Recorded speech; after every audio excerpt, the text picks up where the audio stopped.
এই ভিডিওটা শেষ পর্যন্ত দেখলে তুমি হয়তো রাতে একা থাকতে ভয় পাবে, কারণ আমি আজ যে কালী মন্দিরের কথাটা বলবো সেখানে রাত 12টার পর এমন কিছু ঘটে যা ক্যামেরাতেও ধরা পড়েছে।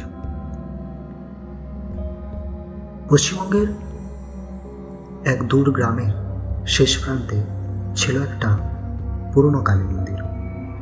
চারপাশে জঙ্গল আর ঠিক পেছনে একটা শ্মশান। ওখানকার গ্রামের লোকেরা বলে ওটা সাধারণ মন্দির না, মা কালী নাকি ওখানে জাগ্রত। সূর্য ডোবার পর কেউ ও পথে যায় না।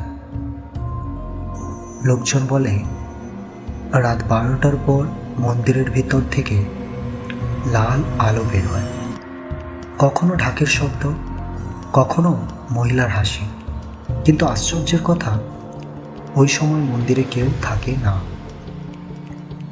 একদিন এক শহর থেকে এক ইউটিউবার এলো, নামটা সম্ভবত ছিল রাহুল। সে সব বিশ্বাস করত। সে বলল, আমি আজ রাতেই প্রমাণ করব এসব মিথ্যে। সে ক্যামেরা নিয়ে মন্দিরে ঢুকে পড়ল। ঘড়িতে ঠিক 12টা বাজতেই মন্দিরের ভেতর হঠাৎ হাওয়া বইতে শুরু করল আর ক্যামেরা কাঁপতে লাগল। তারপর একটা প্রদীপ মেঝে থেকেই জ্বলে উঠল। রাহুল ভয় পেলেও ভিডিও কিন্তু চালিয়ে যাচ্ছিল। হঠাৎ সে শুনতে পেল ধীরে ধীরে কারো পায়ের শব্দ, ঠক ঠক ঠক, কিন্তু চারপাশে কেউ ছিল না। তারপর ক্যামেরার সামনে কালী মূর্তির চোখ লাল হয়ে জ্বলে উঠল। রাহুল দৌড়ে বাইরে বেরিয়ে আসে, কিন্তু ক্যামেরাও তখনও চলছিল। ভিডিওতে দেখা যায় মন্দিরের ভেতর এক বিশাল ছায়া নড়ছে, যেন কেউ দাঁড়িয়ে আছে। কিন্তু সেখানে কেউ ছিল না, কোথাও ছিল না, কেউ কোথাও ছিল না।